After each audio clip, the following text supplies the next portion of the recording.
Hey everyone, I'm Justin Fiedler, and this is DIRTRACKR Conversations. California is always high on the list of dirt racing areas in the country, and after a brutal 2020 due to COVID regulations and restrictions, the state and its dirt racing are coming back to life. This time on the show, I'm joined by Gary Thomas, who announces at Placerville Speedway and works with the Sprint Car Challenge Tour and more, to talk all things California, including a bunch of sprint car stuff. We covered off on a bunch of the tracks, the NARC King of the West series, the Sprint Car Challenge Tour, and talked about a bunch of drivers. Gary is a guy that is super locked into the dirt racing community on the West Coast, and it was great to chat with him. So without further ado, here's my conversation with Gary Thomas.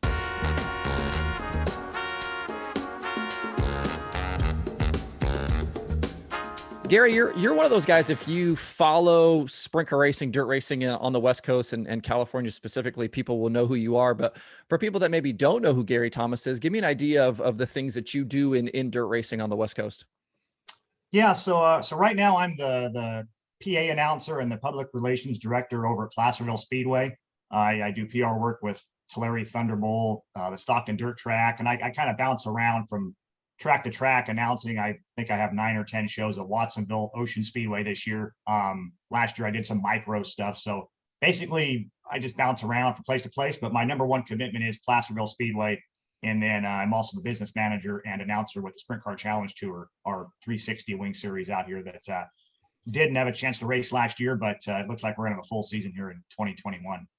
Nice. Give me a rundown kind of on the history of Placerville. I feel like Placerville is one of these places that's like almost iconic. It's this cool little bull ring, and it's like kind of set in this hillside, and like Placerville isn't a place that even I knew about until I started working for the Outlaws, years ago. But give me an idea about the history of that place and the hang town and all of that stuff, and kind of bring me up to where we are today. Yeah, it's a great facility. It's been around since 1965. So this year's our 56th season. Last year, we were going to have a big 55th anniversary celebration, which of course we couldn't have due to COVID. But it's a great little bull ring, very loyal fan base. They like to have a good time. It's red clay, very unique for out here in California. Normally we have the sticky gumbo adobe clay like we see at Petaluma, Chico, and other places. But Placerville is very unique for out here. It's built on basically the side of a hill. The pit area overlooks turns 3 and 4. So it's it's a unique vantage point from out there. Basically, if you're a fan, you can go out in the pit area and you don't even have to turn your head when you're watching the races. It's like it's all right there in front of you. And the all-time track record there is a 9.913. So they get around there in pretty good fashion. It's a great place.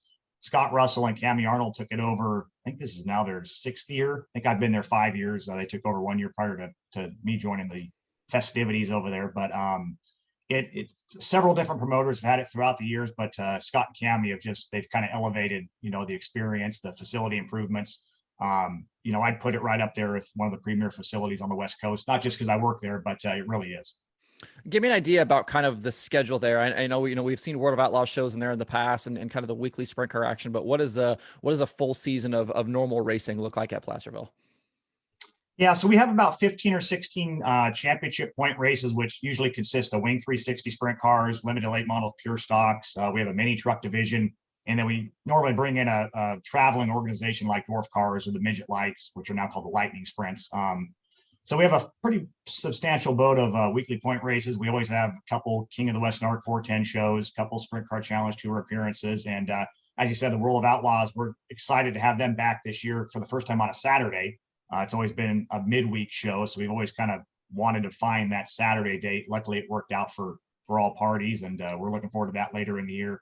The USAC West Coast 360s and the midgets are there a couple of times, and that's kind of a lead into the Hangtown 100 later in the year, 3 nights of USAC National Midget Racing that another couldn't have it last year due to COVID, but the first outing of that a couple years ago was very successful. So we're looking for bigger and better things this year. And that's another event that took place on a midweek date a couple years ago. Now it's on the weekend. So that should be outstanding. But we have a full boat, a lot of variety. Monster trucks come later in the year. We have truck track pulls. So pretty much everything a motorsports fan wants to see, we offer it at Placerville. Give me an idea right now about kind of the state of the dirt tracks in California. It seems like, there's obviously been a ton of restrictions, and like most tracks couldn't even race last year. And it seems like slowly things are kind of starting to come back. We've seen some more racing, obviously Placerville open, but give me an idea of, as you kind of look around the state, where we are with which tracks are open and which are still kind of struggling through some stuff. Yeah, it seems like everything is moving in the right direction. Luckily, we've had 3 shows this year at Placerville with fans. We know we have a limited capacity, but I think all 3 of those have been very successful. I mean, obviously, one person is better than what we had last year with empty grandstands. A lot of the tracks are starting to get some sort of a capacity in the grandstands. Petaluma had their first event with fans last Sunday. Tulare Thunderbolt finally is able to have some fans in the stands.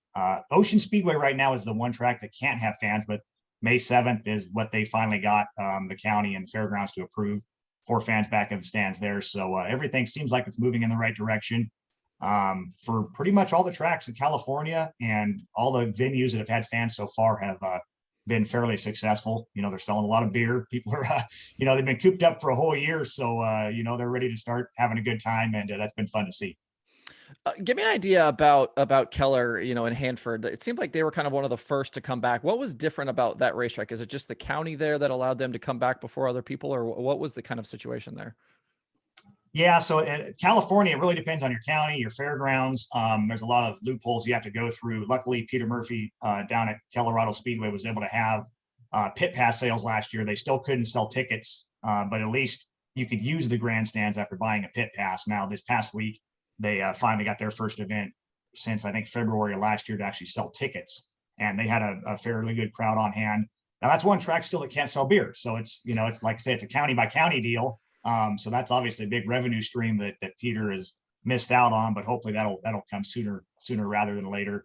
I know we're going down there with our Sprint Car Challenge Tour in May. That's his next event, so he has a few weeks off to kind of get things ready to go there for his big Peter Murphy Classic, which is Friday at Hanford this year and Saturday down at Tulare. You mentioned Sprint Car Challenge Tour, and it's definitely something I want to ask you about, obviously, with your involvement in the series and it kind of, coming up here in the last couple of years. But give me an idea about, where the Sprint Car Challenge Tour has kind of come in the last couple of years. And obviously the difficulties of last year, not even be able to run, but now being back this year for a full schedule. Like, what are you kind of looking forward to this year? Yeah, I felt going into 2020 it was going to be the best season yet for the Sprint Car Challenge Tour. We're only a few years old. 2017 was the first year, and not all the tracks were on the schedule, but now we've added Watsonville Ocean Speedway, Silver Dollar Speedway as a date. Marysville Raceway has a show this year, so I think this year should be the best one yet. I think, and for it to work out for all the parties involved and promoters, we'd like to go to almost every track in California at least once. We want to keep the schedule right around 13 or 14 shows, which this year is going to be 13-point races and one special event later on at Merced with the National Midgets. But no, I mean, things are going well for it. Our next event is going to be in Petaluma here already next weekend. And then after that, Chico is supposed to have an event May 1st. That's kind of, I think, still up in the air. But after that, it should be smooth sailing ahead. Who are some guys we should pay attention to that could win races and possibly that championship this year? Well, Andy Forsberg's always a guy you got to point at. He may have not has won as, often as he may have liked the last year or so, but he's always a threat. Justin Cox, I think, is going to be a threat there at Placerville on a weekly basis. You got guys like Caleb Henry, Tanner Carrick. The Carrick brothers have started out this season strong. I don't know if they're going to run every single show, but they've been very fast. And there's a lot of young kids that are, starting to make a name for themselves, like Joel Myers Jr., who's come on like gangbusters this year. It's been very competitive out here in California so far, and I'm sure it's going to be that same way pretty much throughout the whole season into November. When you work for a series like the Sprint Car Challenge Tour, are there difficulties in trying to get those tracks scheduled? Like I know 360s are such a big deal there, and there's so many options for guys to go race at, all the time. Is it difficult to try to find those dates to be able to schedule the Sprint Car Challenge Tour? Well, and that's the other thing too, is that my bosses, Scott Russell, Cammy Arnold, are working with the King of the West NARC series. Jim Allen is in charge of that, and there's no conflicts between the two. So it definitely does make it a little bit difficult because there's only so many weekends to go around. Of course, you're going to go dark for events like the Trophy Cup. And when the World of Outlaws are out here, you try to go dark during those weekends. But it actually worked out really well last year, and I think the schedule this year is even a little bit better. Like I said, we've added Chico and Marysville and Watsonville, and all 3 of those are championship style facilities out here on the West Coast that should definitely be a part of the series. We're going down to Hanford a couple times this year with Peter. So it came together well, and like I said, as long as things keep improving like they're going right now, I think we're going to be in for a stellar season. I want to ask you kind of about a bunch of different drivers, but one of the guys that has run in California some here in the last year or so and is doing really well, right now kind of on a national basis as he moves out is JJ Hickle. And obviously he's not a driver from California, but he raced a lot in California. But tell me about him and why you think he's having the success he's had so far this season, winning the first two ASCS National Tour shows. Yeah, when he joined the Warden family, that 63 team, I think they were at the start, they were kind of feeling each other out, and then they made improvements here and there to their whole package. And God, right around midway through last season, all of a sudden it was like a switch was flipped. We went back up to Knoxville and Oskaloosa, and it's just you could see it was like a total difference in JJ Hickle and that team. And then later in the season, he won an event at Hanford that just blew us away. I mean, and then of course earlier this year won another show in Hanford and has been very successful out there. So that's been cool to see. We wish we could have him out here in California, but they're doing great things this year. And once the ASCS National Tour finally gets going, I think he's going to be a legitimate threat for that championship. Do you think he's a guy we could see kind of move up into the 410 ranks and be somebody in the future that we might see with the All-Stars or with the Outlaws? I mean, with what he's done this last 6 months or so, anything's possible. I think that this is going to be the last year for the Warden family as a team. If memory serves me correct, they kind of thought last year was going to be their final year, but they wanted to go out on the road and do the ASCS National Tour this year and kind of go out with a bang, so to speak. But I mean, if they keep having success, hopefully they continue running and they have second thoughts about hanging it up. Justin Sanders. I feel like every week we hear about a new Justin Sanders win, and it's like he's doing it like across multiple cars and different racetracks. Like, I mean, where is Sanders at right now in terms of kind of the hierarchy of California sprint car drivers? Is he kind of top of the sheet right now? It's funny. I was thinking a couple of weeks ago about drivers that are in their prime, and we have young drivers in their prime, and older veterans. And Justin, he's 28, 29 years old. He's kind of right in that area of being in his prime, where we don't seem to have a ton of those guys out here right now. Kyle Hurst is another one that's kind of in his low 30s, but he doesn't run as much anymore. So Justin is certainly primed to continue doing what he's doing. But then you do have some of the old guys, like, I don't want to call them old, but Andy Forsberg and Bud Kading, they're in their 40s, and they just won races last weekend too. So they're still out here. They're still fast. But yeah, what Justin does is impressive. He of course drives for Dale Miller in the 4SA at Placerville, and with the Sprint Car Challenge Tour, he drives for Larry Antaya with the King of the West 410s, and then he still has his own family car that he runs at Ocean Speedway on Friday nights. And it doesn't matter what car he drives, he is up on the wheel. DJ Netto is another one I want to ask you about. I had Drew Warner on my show not long ago, a month or two ago, kind of talking about, their situation with DJ and a lot of the 410 stuff. And he's obviously been very fast so far this year. And I think he's won, there's been 2 or 3 410 shows so far in California this year. Yeah. And I think he's won like all of them at this point. But where do you see a guy like him kind of fitting into this? Is he a guy that's going to win this NARC 410 championship? Is there somebody that can challenge him for that 410 deal? What do you think there? Yeah, I talked about guys in their prime, and I failed to mention somebody like a DJ Netto or a Dominic Scelzi that are, they've been around the sport for a long time. They've got a lot of experience, and now they're kind of becoming the guys when it comes to racing in California. And Netto's is just someone that's progressively gotten better and better, and I think he's finally found a crew chief that sticks with him. Drew Warner, and those two guys have just been a dynamite combination. I had the chance to announce the race down in Stockton, and he utterly dominated that one, and it sounded like it was another dominating win in Hanford last Saturday. So yeah, DJ's another one that's just going to probably win, upwards of, he may even get to 10, like a Sanders already has 7 total.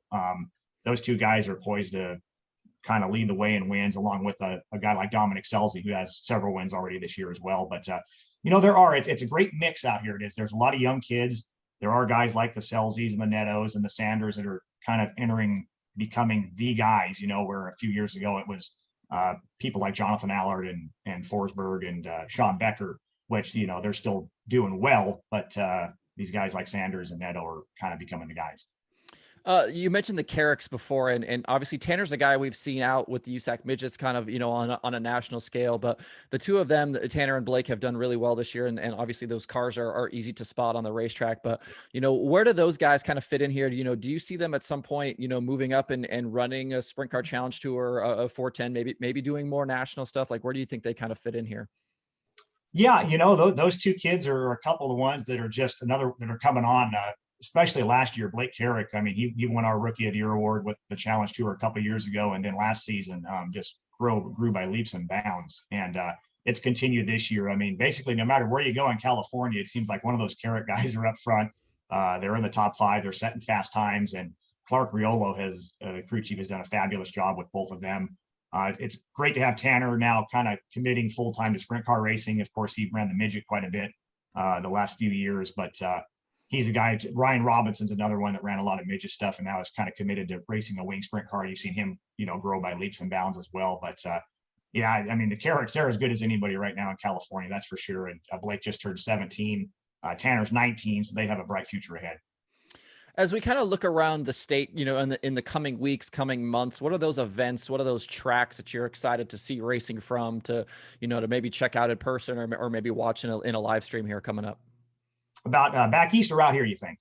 In California. In California, I mean, we have a lot. Placerville, we take a couple weeks off. Our sprint cars take a couple weeks off, and then we kind of have the late models and the pro stocks and the modifieds kind of take center stage. But I'm looking forward to the Peter Murphy Classic here in about a month or so, May 14, 15. For the first time, it's going to be at 2 different tracks. Fridays at Hanford, Saturdays at Tulare. The first night is Sprint Car Challenge 2 or 360s, and then unsanctioned 410s. The next night it flips around where KWS sanctions the 410s, and then the 360s are the Kings of Thunder. So that's going to be a great event. You got wing 410s, wing 360s. Peter always does a great job with it. I'm looking forward to that. And then, of course, hopefully we'll get back to Chico here coming up. They haven't ran a lot the last year or so. And that's another one of those places that when you think of California, you think of Silver Dollar Speedway. So we're hoping that at some point fans can get back in the stands there, and we can get back racing in Chico as well. But yeah, there's a lot of good stuff coming. The King of the West series, they start up more or less in May, and then they're very heavy in the summer as well. Can you explain to me the kind of Kings of Thunder situation? Like, I feel like that's a name I've seen pop up here recently. Is that something that's been around a while? And I know that there's like a 360 version and a 410 version, but explain to me what exactly Kings of Thunder is. Yeah, so it's been around for about 2 or 3 years. It's basically just a co-track deal between Colorado Speedway and then Tulare Thunderbolt. Colorado used to be known as King Speedway, so Kings of Thunder is kind of the play on words. But it basically started as just a 360 deal. 10 or 12 shows between the 2 tracks. And then now Peter's kind of got some 410 shows that are unsanctioned. So we added the KOT name to that. He's done a few non-wing shows with the KOT name as well. So it's kind of like a co-track deal between Tulare and Hanford. I know they had a show down at Kern County, which was a non-point event, but it really is a great thing for the Central Valley. I mean, they have a great base of drivers down there when it comes to wing sprint car racing. A lot of kids coming out of the micro ranks, and then some of the guys out of the 305s are really starting to kind of progress and get into the 360s more and more as well. So it is a very great time to be a race fan and a race team down in Hanford, Tulare. As we kind of look around too, I want to talk a little bit about some of the other things besides wing sprint car racing. And we just saw Ryan Bernal grab a USAC West Coast 360 win, and Mitchell Moles grab a midget win as well. When you kind of look at some of the non-wing stuff, who are some of those guys and some of those names that excite you out there? Yeah, I mean, of course, it's always Damian Gardner is always kind of the guy that's always on the edge. And I think I just saw that Paris is finally able to start racing again this weekend with USAC CRA. So that's a huge thing. I mean, it's been a big void in Southern California without Paris running. But yeah, Ryan Burnell is now driving for Matt Wood here and there in a non-wing car. So that should be a potent combination. And I think it's all good things ahead with the USAC West Coast Series and the midgets with, I think Doug Lockwood is kind of, more involved in that, and that should hopefully be positive for everyone. And speaking of Doug, I know that big modified week's coming up. What if I remember correctly, last year was kind of like a traveling deal where they kind of hit up a bunch of tracks. Are they going to kind of do something similar with that this year? Yeah, pretty much the same thing. They just added a few more venues. I think it's 7 or 8 days in a row. And yeah, last year was a huge success. I think there was darn near 50 cars in the regular modifieds and the sport mods, and looking forward to having them back at Placerville again this year. They're on a Friday night, then they go over to Chico and finish off their week. But that should be an exciting time. I think Chet Christner is coming out for that too. Nice. So they'll all be on flow. So that should be a really cool week-long happening. I guess that's, something else too, is like, I feel like when we think about California dirt racing, we think about all of the open wheel stuff, right? We think about the sprint cars and the non-wing stuff and all of this, but with the modifieds and some of the other divisions out there, like how healthy is dirt racing out there just kind of as a whole? Yeah, it really is. I mean, a lot of the time with the modifieds and the sport mods, it's it runs so many places around California. So the weekly counts aren't gigantic, but when they run big shows, it's pretty impressive. We had the Pettit shootout last year at Watsonville. It was a 2-day show, and it was 3 divisions. And I think we had 160 cars or something like that combined between A mods, sport mods, and then hobby stocks. So, I mean, there's a lot of cars around California, and you know, I mean, I'm a sprint car guy, you know, I'll admit that, but I do enjoy watching the stock cars, the modifieds. Our guys at Placerville put on an exceptional show. They're fun to watch at Watsonville and all the other tracks as well. But, you know, we do have quite a bit of variety out here in California. That is for sure. Are you going to get a chance to get out and travel a little nationally this year? I know you're kind of a usual at Knoxville, but are there some places you're going to try to get to this year? Yeah, so we always go to Knoxville. Right now that's up in the air. My brother's kind of battling some medical deals, so we're going to kind of play that by ear. But I know one event that I'm really looking forward to is getting back to Houston for that USAC Sprint Car and Midget Show. Got tickets, got a hotel, just need the airlines now. But going back there with a few buddies for that event in September, and that should be really exciting. I've never been to Houston, so that's one track that I want to check off on the bucket list for sure. And doesn't get much better than 3 nights of, you know, national sprint cars and midgets. Yeah, for sure. When you kind of look around as a sprint car guy nationally right now, I mean, we've got, you know, some pretty serious California guys out there kind of taking charge of some of this stuff. Obviously, Buddy Kofoid is doing well right now with the USAC midgets and all of the other wins he's got this year in the sprint car. You know, Brad Sweet obviously dominating the Outlaws the last couple of years, and Corey Eliason, I still think is probably the favorite for the All-Star title. But when you look around, you know, what do you think about what those guys are doing, and what do you just kind of think generally about the national scene this year? Yeah, I mean, they're definitely making us proud, guys like Brad Sweet and Buddy Kofoid. I mean, you know, Buddy, we saw him out here in a sprint car when he was 11 years old racing in Nevada. So we kind of, you know, got to see him jump through the ranks each and every season, and he's doing a great job. And you talk about Corey Eliason, who hopefully this year will be the All-Star champion. You know, we're all pulling for him. He's another one that started out, he and Brad Sweet both started out, you know, just kind of scrapping things together to get to the track each and every week with their own car. You know, so it's not like they were just handed all the best of the best right in the beginning, you know, and they've, you know, progressed through their careers. Now they're both in outstanding situations with of course, Casey Kane and Rudine Racing. But yeah, I mean, the national deal, it seems like Casey Kane is the place to be right now with James McFadden and Brad Sweet. I mean, those guys are clearly just above and beyond everyone right now. And it'll be interesting to see if they can continue that through the summer as well. What are you thinking about in terms of, like, you know, you know, you talk about the Houston weekend, some of the USAC stuff, like when you look at those series, you know, who are some guys you think could win the USAC, you know, National Sprint Car Championship? And is it Kofoid? Like, I feel like Kofoid's probably the favorite for the midget deal, but you know, who do you think are guys that could challenge him for that? I definitely think Buddy, the way he's running right now, is certainly the favorite. But you know, that midget racing is so tough. I mean, every night it's a battle. It's never easy. It seems like you never get strung out. There's always somebody on top of you. And that racing in Port City last week caught some of that on flow, and that was outstanding.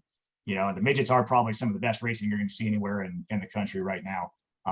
But I mean, yeah, it's amazing the talent that they have. They have a lot of young kids out there, but you know, I mean, of course, with Tyler Courtney kind of doing the wing sprint car deal a little more, that kind of opens up the opportunities for some other guys to get their way in a victory lane. And of course, I mean, guys like Chris Wyndham and Kevin Thomas Jr., they're so good. Just naturally gifted racers, and love watching non-wing sprint cars and wing sprint cars. And, you know, out here in California, it seems like it's kind of divided with non-wing stuff down in SoCal and wing stuff up here. And, you know, some of the non-wing guys don't like the wing stuff and the wing guys don't like the non-wing stuff. But, you know, if you're a sprint car fan, you're a sprint car fan. It don't matter what you're watching. Are there a couple of guys that, you know, California, like we've talked about with some of these national guys, is such a hotbed for talent, you know, and we've talked about a bunch of these guys already with you know, the Carricks and Hickle and some of these guys that are coming out of that area. But are there some other names that we should maybe be paying attention to that are going to be coming out of the West Coast, you think, in the coming years that could be, you know, on the national scene? Yeah, I mean, it's such a great outlaw car scene and a micro scene out here. It's you know, the feeder programs are unbelievable. Like I think I mentioned, I had the chance to go do some micro stuff last year, and the amount of talent that they have down in those classes is unbelievable. And you know, they're starting to trickle their way into sprint car racing. Joel Myers Jr. is a kid that just turned 15 a couple days ago, and he's another one that's just come on this year like out of nowhere. You know, I mean, he kind of has been racing a few years now. I think he might've been a little young to be racing, and he kind of admitted that, but you know, he's starting to pick it up. A kid like Joey Ancona won so many races in the micros and quarter midgets, and he's another one that's just getting better and better. You know, Landon Brooks is a kid that won the Cycleland Outlaw Car Championship. I think it was last year or 2 years ago. And now he's getting into a sprint car at Placerville. So I'm really excited to see how he progresses, how his career goes. But I mean, there are a lot of micro kids, a lot of outlaw cart kids, and like you talked about the Carricks. I mean, those two guys are they'll be going national at some point. That's for sure. What are those tracks? Tell me like the iconic tracks out there in California. I know Cycle Land's one of them, Red Bluff. What are those places though, where kids are coming out of down there? Yeah, so basically up north, if you live up north, you're running an outlaw cart at Cycle Land or Red Bluff. They do some stuff at Lakeport, and then if you're from down in the Fresno area, you're probably a micro guy and you're running Plaza Park and Lemoore. I had the chance to go there last year. That's a cool little track. Delta Speedway has a great group of racers as well. They kind of bounce around, between the micro stuff where it's Delta, Lemoore, Plaza Park, and Dixon. They kind of have a little 4-track, not really a series, but that's where all the micro kids race at. And there's some great facilities. I mean, some of those micro tracks I've checked out are every bit as good as some of our sprint car facilities. Yeah, for sure. Well, I appreciate the time today, Gary. Where can people keep up with you? Where can we see you next? Give me the social media stuff, all of that. Yeah, if you want to follow me, I'm on Twitter at Gary Thomas GT, and then check out our track website, placervillespeedway.com. That's basically my home away from home. And we have a full season of racing on tap. Many of our shows are on Flow Racing. We're looking forward to the World of Outlaws later this year. The USAC National midgets are coming, and we have a lot of great stuff ahead at Placerville, but really all throughout California. Cool. Well, thanks for the time today, Gary. Thank you, Justin. I appreciate it.